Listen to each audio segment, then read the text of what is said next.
Okay, let us talk about Encanto, Disney's newest movie. And yeah, I realized I didn't do a video yesterday, but even though I was trying to do it 25, but you know what? Here's one today. And so today, for the first time in almost 2 years, or 2 years, depending on when the last time I saw a movie was, I went to the movie theaters. And yes, there is a new variant of COVID going around, but our theater is actually, I live in a pretty small community, so I felt safe enough going. Plus, the theaters are never full. I mean, the last time I went to a full theater movie was probably for Avengers Endgame. That was almost full, and I went with my dad. That was a couple years ago. But, like, other than that, I tend to wait to see movies until I'm like, the crowd shouldn't be there. Let's go. Mainly because I don't like feeling crowded. But then I was like, there's probably going to be not that many people there. And there wasn't. And depending on where we sit in the theater, I was like, okay. I felt safe going. And I sat away from pretty much everyone. No one really sat near us because I like to sit on the side, and everyone likes to tend to fill up the middle first, but you can still see perfectly from the side. Anyways, Encanto is Disney's newest movie, and let's just say that I saw it. I really liked it. I dare even say I loved it. That was the first time that I saw it, and first of all, the music's catchy. There's that doesn't help in anything, but it's because Lin-Manuel Miranda did the music, and I didn't tell anything because I went with a friend of mine, and I didn't tell her anything about it. I was like, I just want to go see it, and she's like, okay, let's go. So we did, and I didn't tell her anything about it because I think she kind of knew a little bit about it. Then after the movie, she's like, I knew Lin-Manuel Miranda did the music. Because you can tell, I'm like, yeah, you can tell within the first song that he's doing the music. Because he has a certain way that he does his music that's just so him, which kind of the same thing with Alan Menken. Like, they just have their vibe that's just so them. But anyways, Encanto. It's Disney's newest movie, and it's about the magical family, the Madrigals, that reside within a town in Colombia. And first of all, their village is really beautiful. Like, that's really beautiful. I would love to live there. It's very beautiful. I'm a sucker for a beautiful setting. The house, the casita is beautiful. Just everything about it is so beautiful. First of all, what was I going to say? I forgot what I was going to say. So yeah, I really like the movie. I'm probably going to get into spoilers. So if you don't want to be spoiled, if you're waiting until December 24th when it should be on Disney Plus, that's fine. That is fine. I really do like that it is magical realism. Magical realism is a genre that I liked. That I've seen in books, and I've read a few books, and it's like, okay, that's really, it's not a genre in reading that I can get into, but like in movie form, yeah, I can get into that. It's great. Because I think sometimes in books it's just so subtle, so it's hard for me to pick up on it. But like seeing it visually, it's like, oh, okay, like I see what you're talking about. Let's see. I do like that Mirabel does not have a gift in the movie. Throughout the movie, there's just no gift. And really, people don't, her parents are, they're like, okay, you don't have a gift. You're still you. You're special. No matter what, if you have a gift, no gift. And I kind of like that. I do like that there's no villain in the movie. Surprise! lives, there's no villain. There's no twist villain. That's not pulling a Hans or an Ernesto de la Cruz. There's no villain. Yay. It's just about the family. It's about the family and the village. And let's start from the top. So, of the entire of the story. So the grandmother, Alma, and her husband, they were fleeing with their own village within that they lived in. They were fleeing the people who were terrorizing it. The people who were terrorizing it. And they found their way. And with this, blah, blah, blah. They found their way to the spot. And the terrorizers, I guess you could, if you want to say that there's a villain, you could call these terrorizers. I don't have a better name for it because I can't think of one off the top of my head. So I was like, I didn't do research. Let's just do this on the fly. The group, I'm sure there's a name, terrorizing them, follows the people. Almo's husband stands up for them, and he gets killed. And yes, there's a death within the movie. And it seems from that moment on, it spurs the magic, the gift, the miracle, as they call it, the miracle, the Encanto, and gives to Alma as a magical candle, which then passes down to her kids in terms of power. So she has 3 kids. I don't know. You probably know all this, but Julieta can heal people with food. Peppa, her emotions are tied to the weather, and Bruno, we can talk about Bruno. There's a whole song. Why not? But we can. And he sees visions of the future, which I think is the coolest gift. Because yes, there's a whole song tied to it. And then Julieta and Peppa each have 3 kids. And Julieta's kids, Mirabel's sisters, Isabella and Luisa. Isabella can make plants grow. And again, that's really cool. I wish I had that kind of power. Because I don't have a green thumb. I just kill plants. I can't even have succulents because they die. They're supposed to be easy to take care of, according to a lot of people that I know. I was like, oh, yeah, well, mine are dead. And then Luisa's super strong, and she can lift just about anything. And then their cousins, the Mirabel's cousins, Dolores, she has super hearing, which that would be like the last kind of power that I would want, because I would not be. I like to be alone. I like to be quiet. I don't like. Sometimes sounds are very overwhelming for me.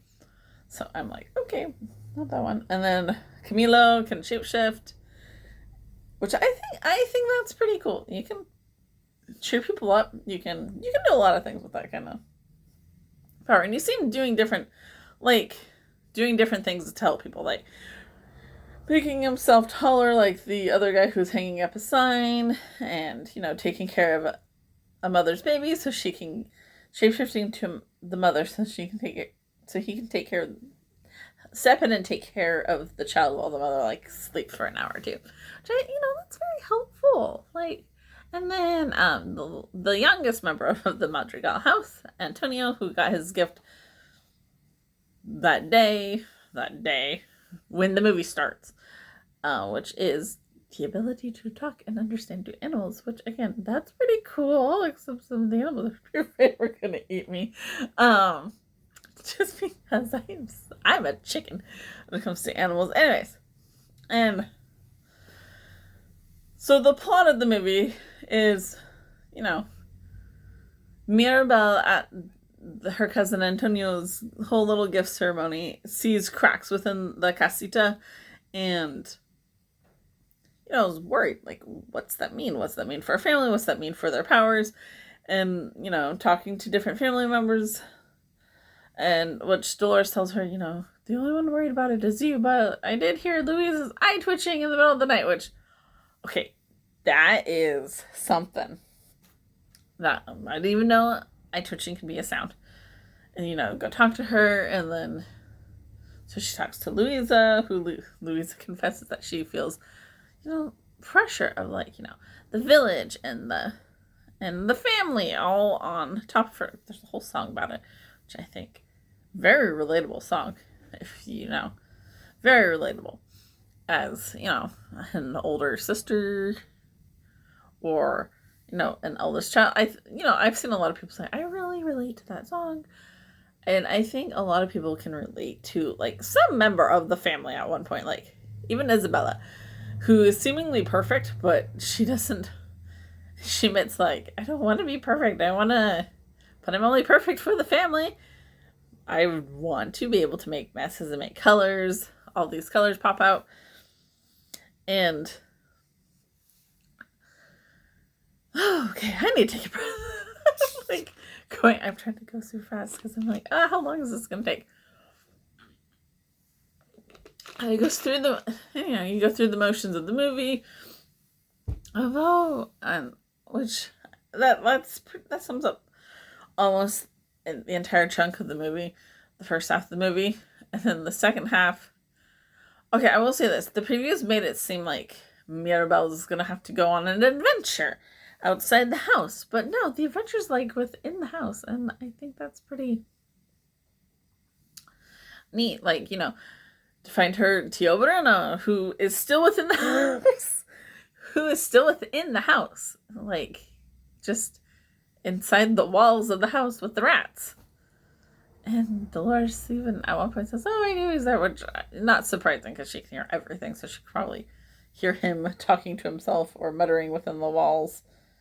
And, there's some heartbreaking moments where he's like, yeah, my gift wasn't helping the family, so I left. And it's like,